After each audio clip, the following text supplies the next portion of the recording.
Welcome back home to the MEDITORIA channel. I'm glad you're here again. Find a position that feels right for you right now. You can lie down. You can pull something warm over yourself. You can simply let your shoulders drop and release. Close your eyes if you want, or leave them softly open. No tasks, just listen. Last time we talked about the quiet conversation that happens between two living beings when they find themselves near each other. Faces read faces. Voices meet voices. Breath slowly falls into step with breath. It all happens by itself, without effort.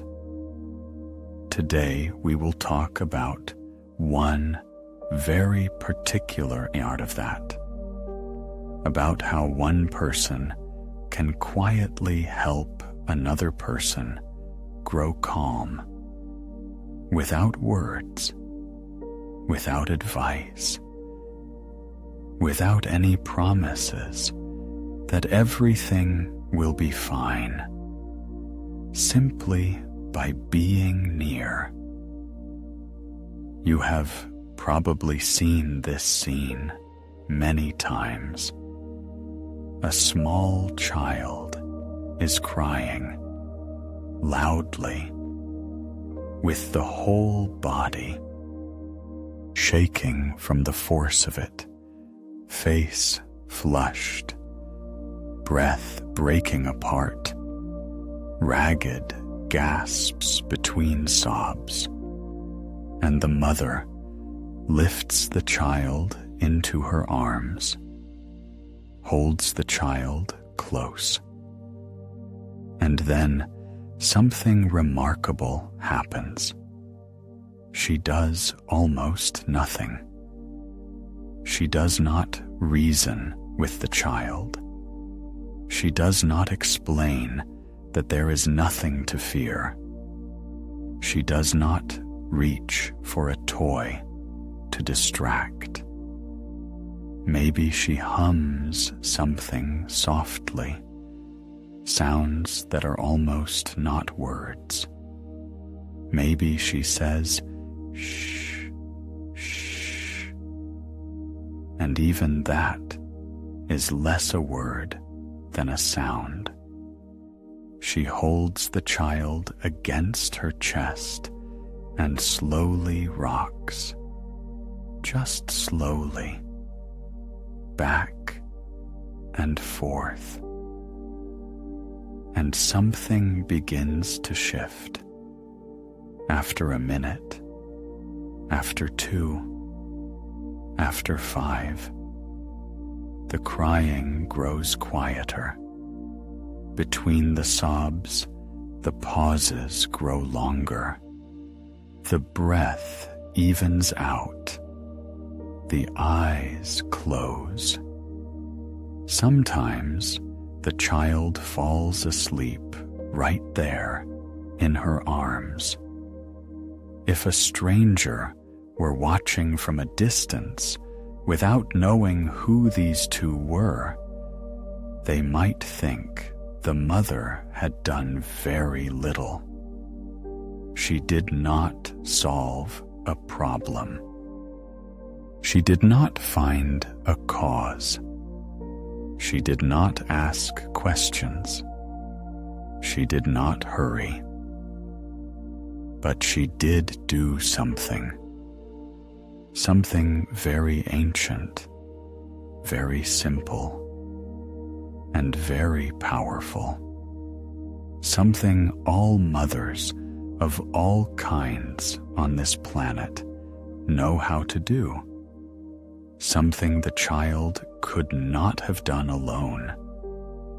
And that same mechanism that calmed the crying child works between adults too, between friends, between people who are close, between you and someone you barely know who happened to be near when things were hard.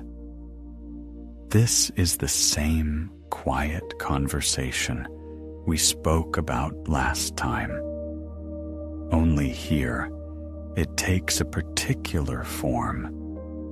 One body, consciously or not, offers its rhythm to another, and the second body receives it. Remember, last time we talked about how there is always a quiet conversation moving between two bodies, constantly, every second, in both directions. One face reads the other, one voice gradually matches the other, breathing slowly draws together. It happens on its own, without deliberate effort, without a specific intention. But sometimes this conversation moves in a particular way. Sometimes one of the two seems to say to the other, without any words at all, "Take my rhythm. I am steady. You can trust me right now. Take it from me." And the second does. Not because someone asked with words, not because there was any conscious agreement, but because the body heard the offer and answered. Because that is what it knows how to do. Because that is how it has been arranged from the very first day of life. This is exactly what the mother does with the crying child, and what a friend does when sitting down beside another friend who has a storm inside, and what someone close does when they hold someone close whose whole world has just collapsed, and what an older family member does, someone who seems to carry inside them a very large, very warm stillness, something you can lean against. One gives, the other receives. And what results looks almost like a miracle to anyone watching from outside, without special words, without special actions, without explanation. Inside the second person, it grows quieter. Not because anything was resolved, not because the cause disappeared, but because somewhere inside them there is now someone else's steady rhythm, still borrowed, not yet their own, but taken. And that borrowed rhythm holds for as long as their own is not enough. If you look carefully at someone who is good at helping another person grow calm, you can see a few very simple things. They seem like almost nothing, and in that almost nothing, everything lives. The one helping breathes more slowly than the situation seems to call for. When the other person is gasping through tears, there is an urge to do something urgent, to act, to move quickly. But the one who helps simply breathes, slowly, calmly, as though nothing especially alarming is happening, as though there is all the time in the world. They speak more quietly and more slowly than usual. When the other person is talking fast, jumping between thoughts, struggling to find words, there is a pull to respond just as quickly, to keep up. But the one who helps responds with less and more calmly. Sometimes not at all. Sometimes with a single word. And that one word, spoken evenly, does more than 10 hurried ones. They sit still. They do not fidget. They do not tap their fingers on the table. They do not bounce a leg. They do not move through the room, searching for something to do. Their body is like an anchor, going nowhere, in no hurry, simply here. Their face stays soft. It does not tighten in response to someone else's tears. It does not go rigid from someone else's fear.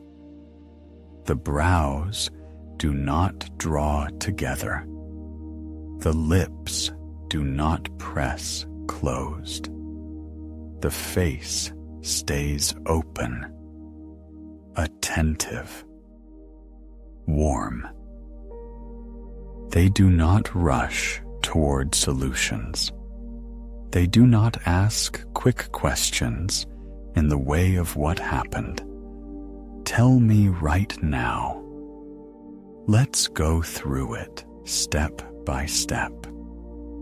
They do not offer advice until it is asked for.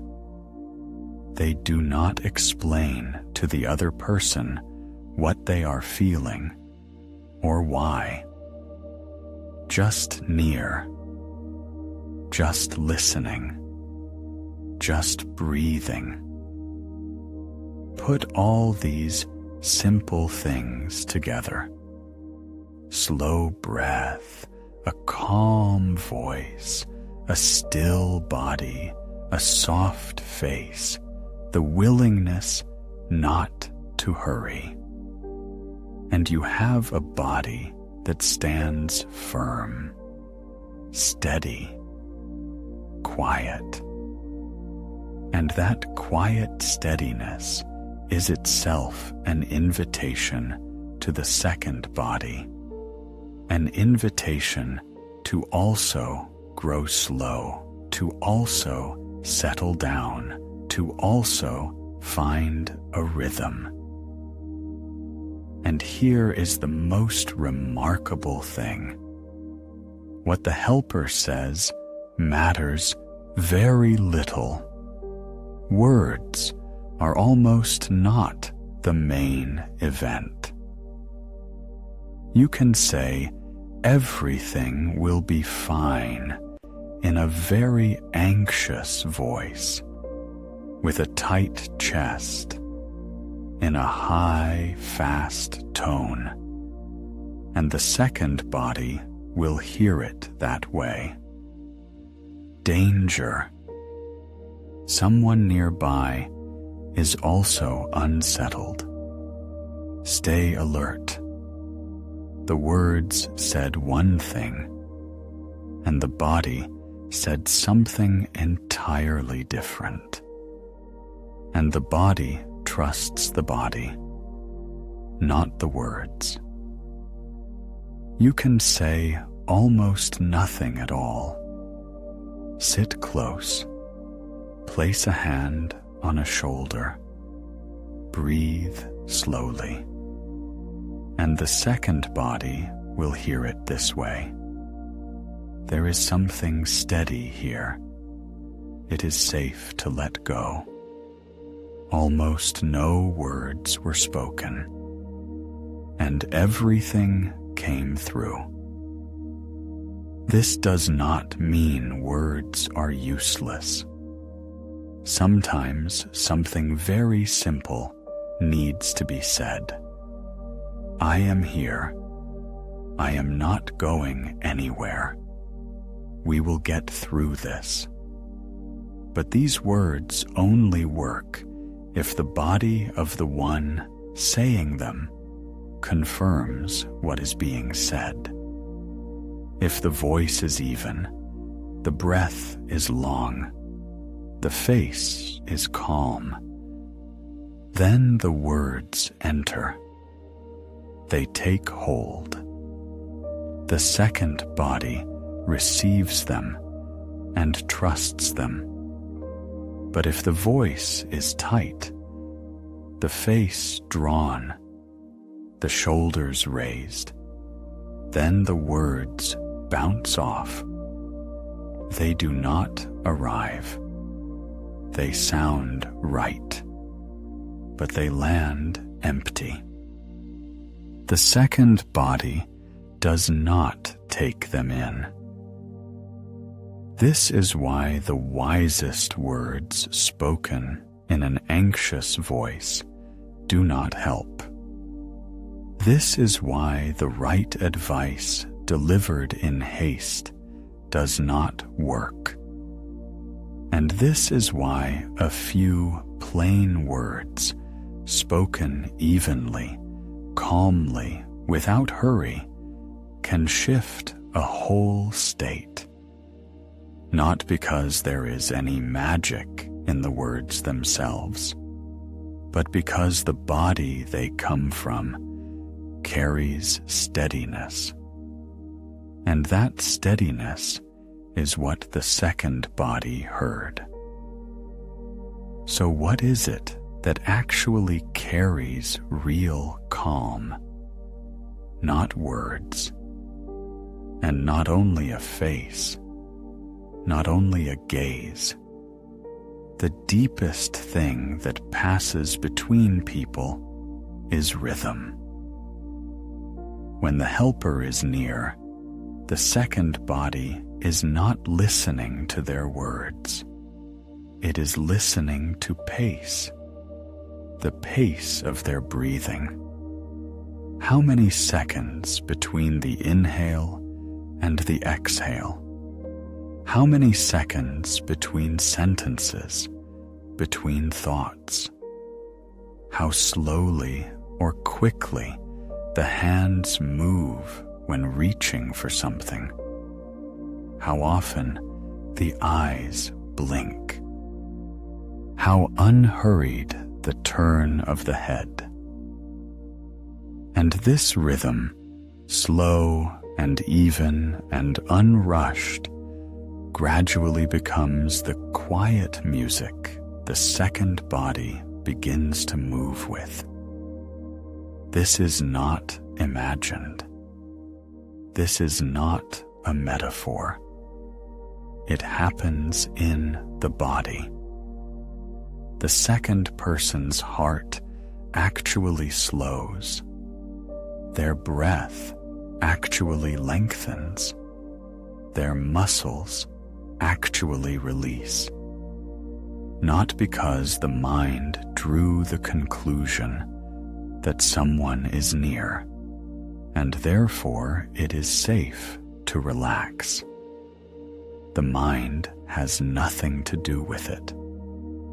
The mind can still be arguing, still cycling through options, still worrying about tomorrow.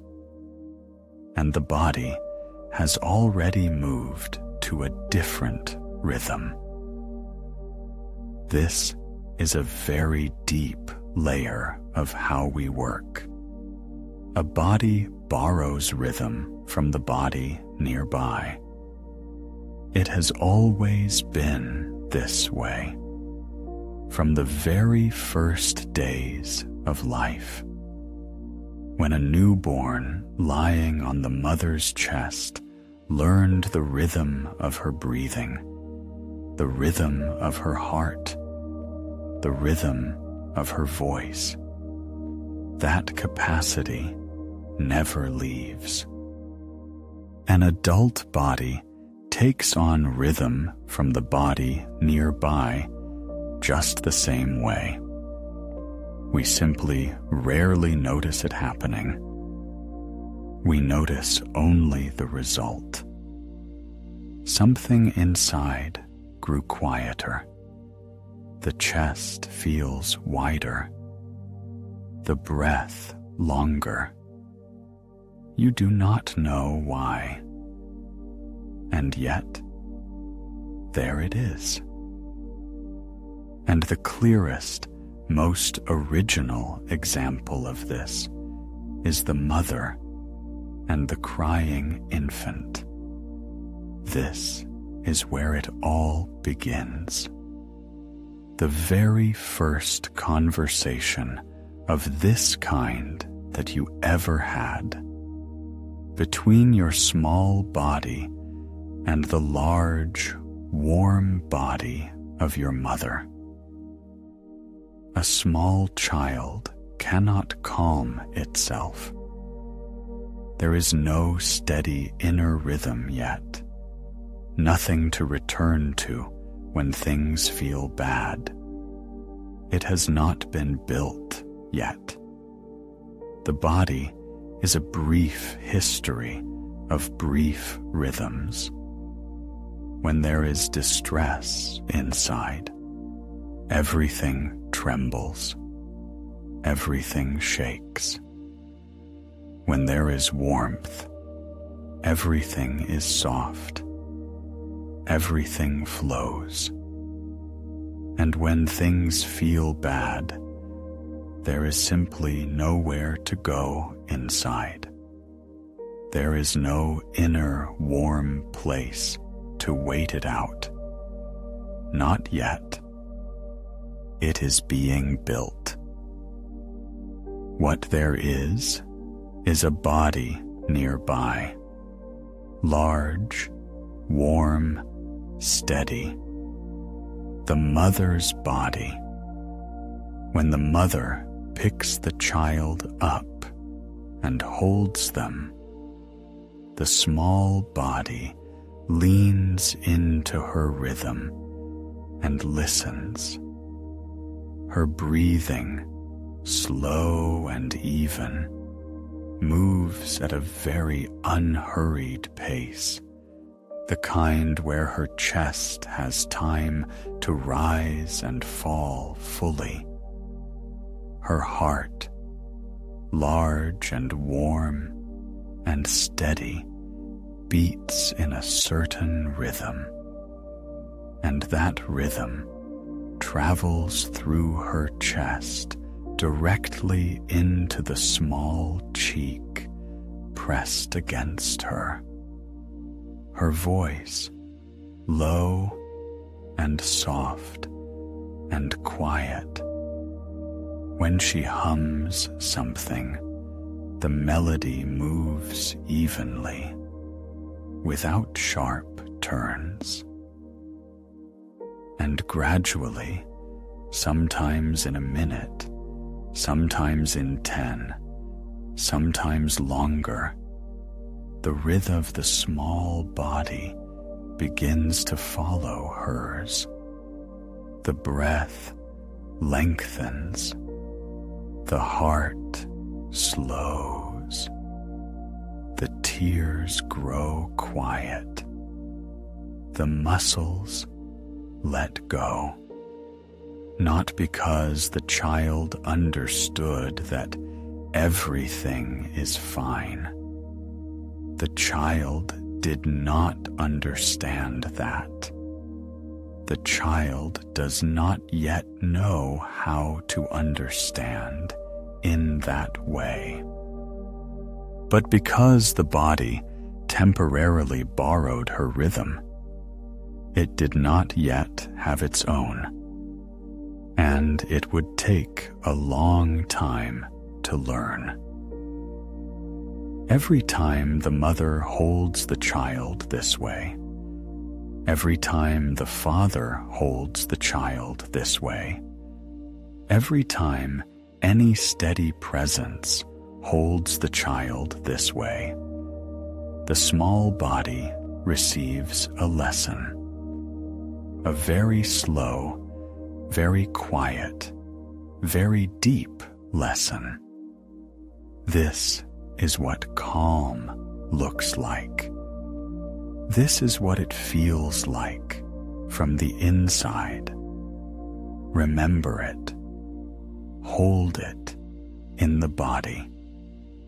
And gradually, very gradually, over years, the child begins to build this inside itself, its own inner warm place, its own steady rhythm, something to return to when things feel bad, by its own strength, without someone else's arms.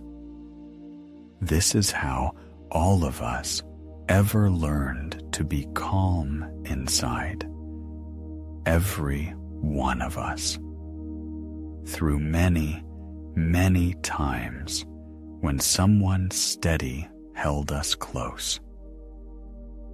And this same mechanism goes on working through all of adult life. Only the roles shift. Only the forms change. The essence stays the same. A friend finds himself in a hard moment. He sits across from you, or you go to him. He starts to talk, rushing, stumbling, jumping between things. His voice is high, his breath is short, his hands are restless. You listen. You do not hurry to respond. You do not rush to ask, "What did you do?" or "What did he say?" You breathe calmly. Now and then, you say something simple. "I hear you. I understand." That sounds really hard. And after some time, sometimes quickly, sometimes after a while, his voice slows down. His breath evens out. His shoulders drop. He begins speaking more slowly himself, with pauses between the words.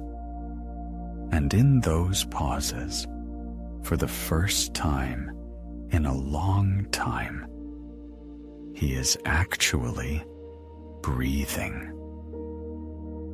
The same happens between people who are close. One comes home hollowed out after a hard day. Everything inside pulled tight, head heavy, the body just wanting to fall. The other is simply there, not asking 20 questions, not offering solutions, not trying to analyze what happened right away, just sitting near, maybe holding them, maybe taking their hand, breathing evenly. And the first one feels something release inside, as if an invisible clamp has been undone, as if it is finally possible to breathe out fully.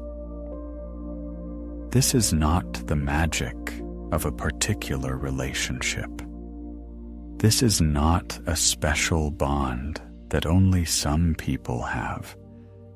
This is the work of one steady body near another, and it works with almost anyone if the one who is near is truly steady. Sometimes it is a therapist. Sometimes it is an older family member who carries inside them a very large, very warm stillness built over years.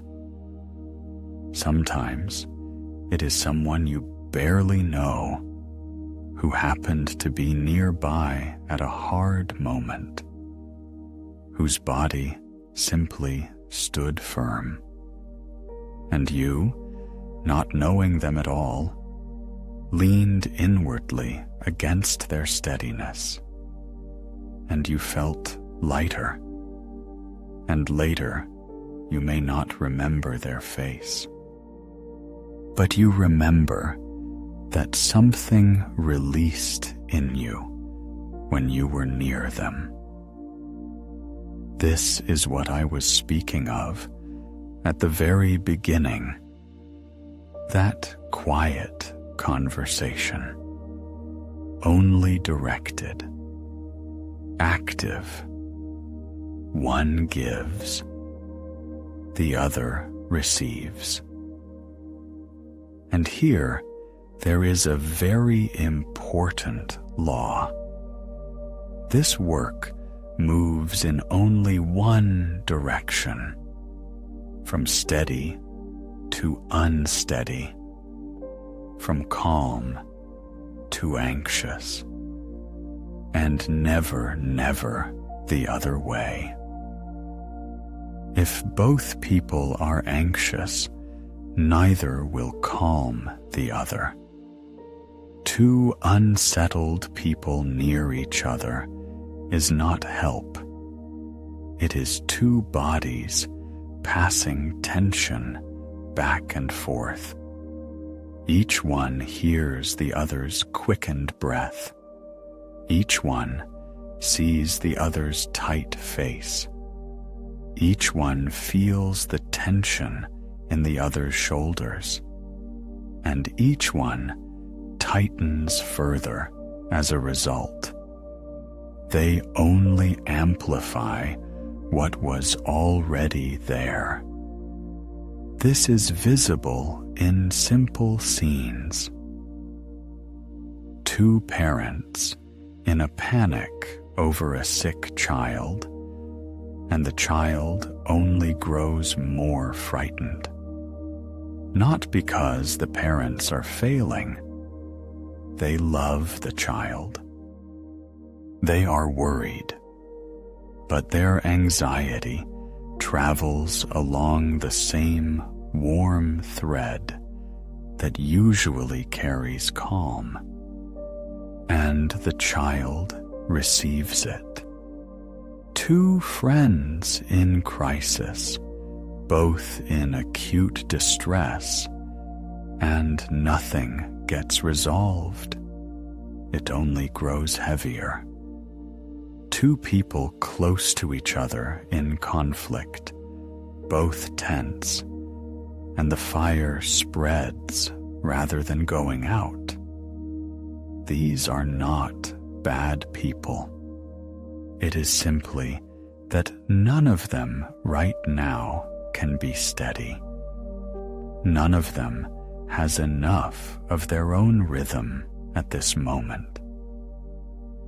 To help, someone has to first find their own steadiness, their own slow ground, their own warmth inside, and only then offer it to the other.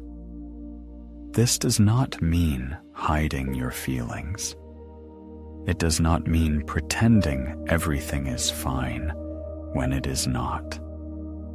It means not being inside the storm yourself when the person near you is also inside a storm.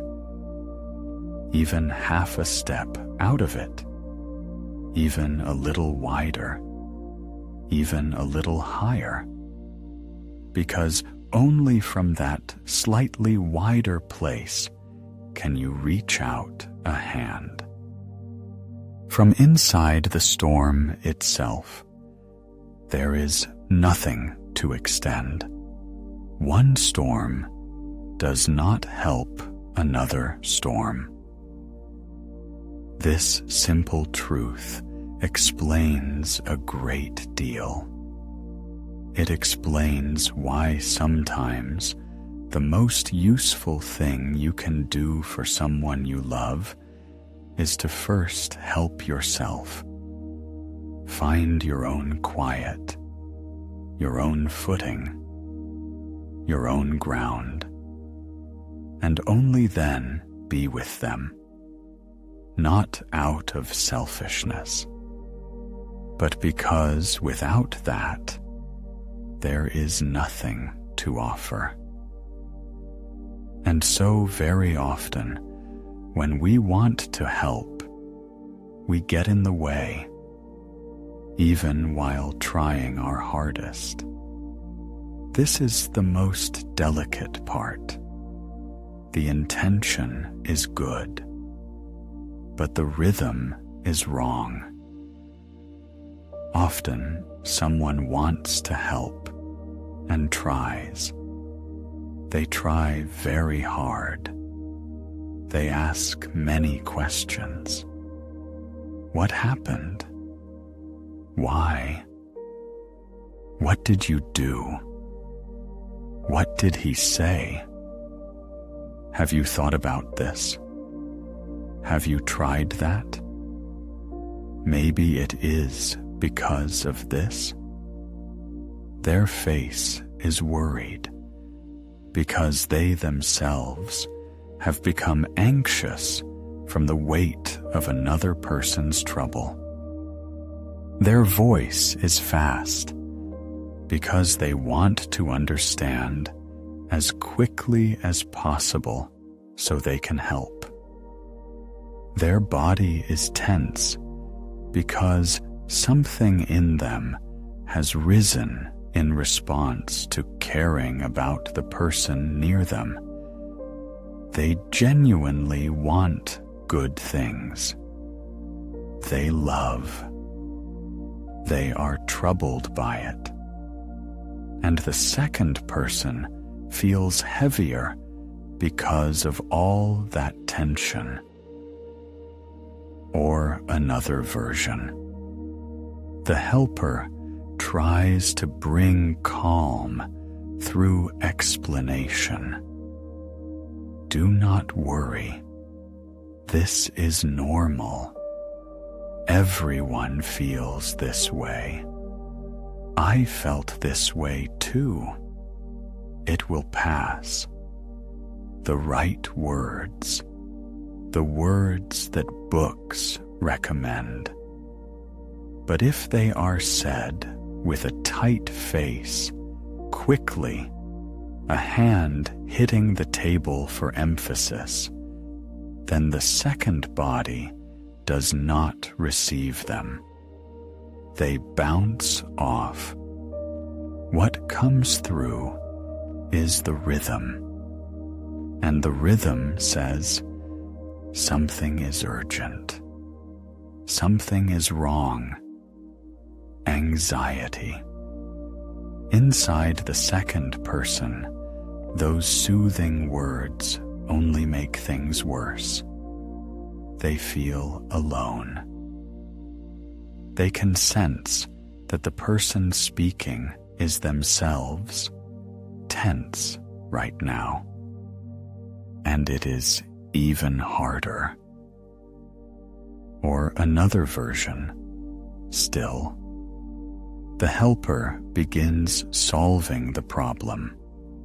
you need to do this, and call there, and talk to him, and write that letter. The solutions may be perfectly reasonable. On a different day, they might even help. But what the other person needed right now was not solutions. They needed a steady body near them. They needed their own body to lean against something steady and borrow a rhythm from it. Instead, they received activity and a plan, and something pulled even tighter inside. They lost their footing even further, because now something is expected of them to act, decide, execute. This is a very common story, and it is not the fault of the one trying to help. They genuinely want good things. They care. It is simply that their body had not yet reached steadiness before it rushed into helping. Good help does not come from anxiety. Good help does not come from restlessness. It does not come from a fast rhythm. The body knows this. The second body knows it from the very first second. And when the thread of help does not come through for a long time, when there is no steady presence nearby, the body may go somewhere deeper, grow very still inside, quietly go quiet. That is an ancient protection. We have spoken of it before. There is no need to name it here. Here, only this. Sometimes, near someone who is earnestly trying their hardest to help, it can feel harder than being alone. And from all of this comes something simple, remarkable, and a little unexpected. The one who helps almost does not need to do anything. It is enough to simply be. Often, when we see someone we love in a hard state, something inside demands. Do something. Say the right thing. Find a solution. Explain. Offer comfort. Feel something deeply. Right now. This is very human. It comes from love, from care, from not wanting to leave someone in pain, and it gets in the way. In most cases, especially in the sharpest moments, the other person needs something else entirely. They need for no one to do anything in particular nearby, simply for someone to be there, to sit close, to hold them if that feels right, or simply to sit, to breathe calmly, not to hurry, not to ask right away, not to offer a plan, not to explain that it will pass, simply to be there, a steady body nearby. And that is the most powerful thing one person can do for another. That is the work that physically changes the state of the second person. Not conversation, not advice, not a plan of action. Presence. Warm, slow, unhurried presence. Most people do not believe this is enough. It seems like something ought to be done. The right words found.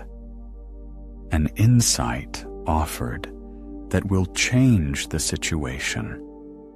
The problem solved for the other person. To be wise. To be useful in some obvious way. But the other person often needs none of that. They need an anchor, someone near whom their own body can find a rhythm. And you become that anchor exactly when you are not doing anything in particular, when you are simply near, when you are steady, when you do not need to act urgently, when you breathe slowly, speak rarely, sit quietly. This is very quiet help. It cannot be seen. Books do not write about it. People do not thank you for it by saying, "You gave me such important advice." Often, afterward, the person does not even remember what exactly you were doing. They only remember that something released when they were near you. And that is truly the deepest help one person can give another. Quieter than words, deeper than advice, more ancient than language. And there is one more side to this. The side where you are not giving, but receiving. Where you are not the anchor, but looking for one. Sometimes the heaviness is inside you. Inside, there is a storm. Your own steady rhythm is temporarily not enough to hold you through it. This happens. It happens to everyone. Life sometimes brings things that a single person simply does not have enough inner footing to carry alone. This is not weakness. This is not "I am failing" or "I cannot manage." It is simply a state in which your body has, for the moment, run out of its own ground. And in those moments, finding someone steady nearby is a real physical need. Not an indulgence, not "I cannot manage on my own," not something to be ashamed of. This is how it was always arranged. We are all arranged this way. From childhood, a body that has grown up can still temporarily borrow rhythm from another body when its own is not enough. That did not disappear with age.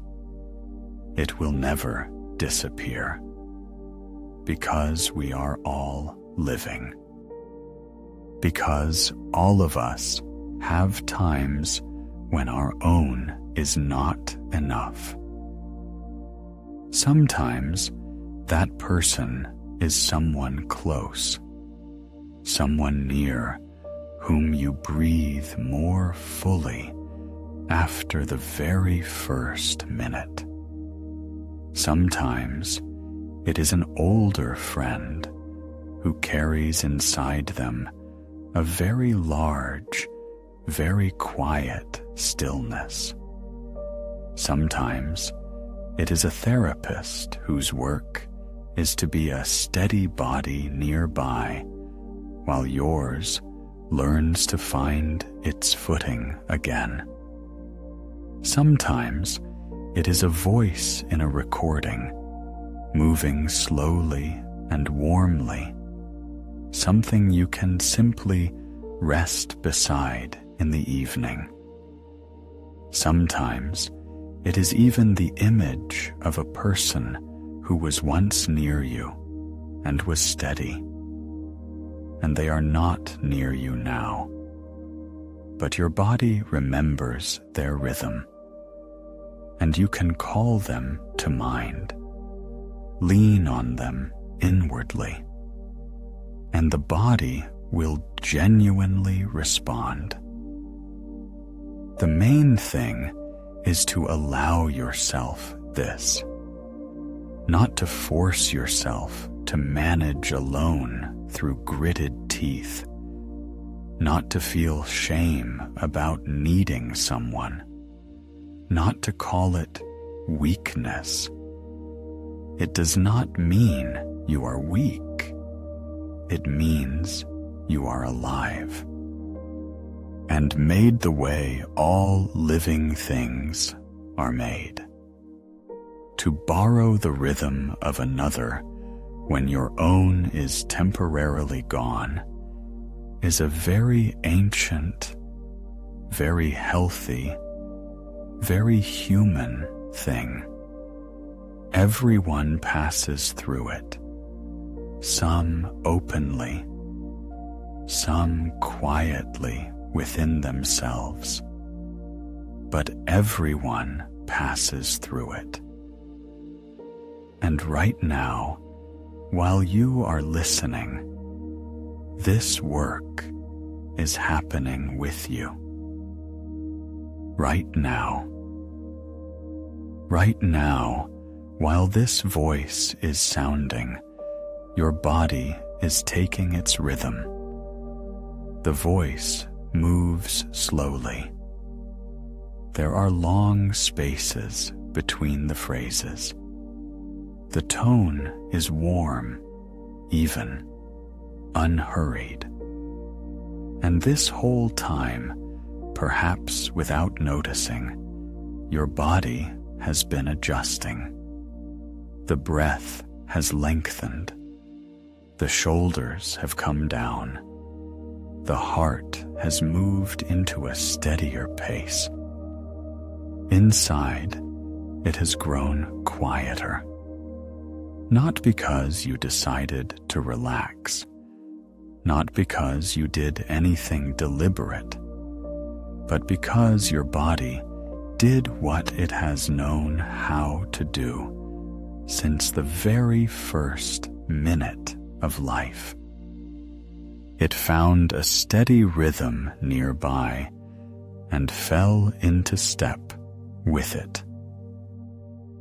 And this is the very work we have been speaking about for this whole time. Not somewhere else. Not between other people. Not between a mother and an infant in a story.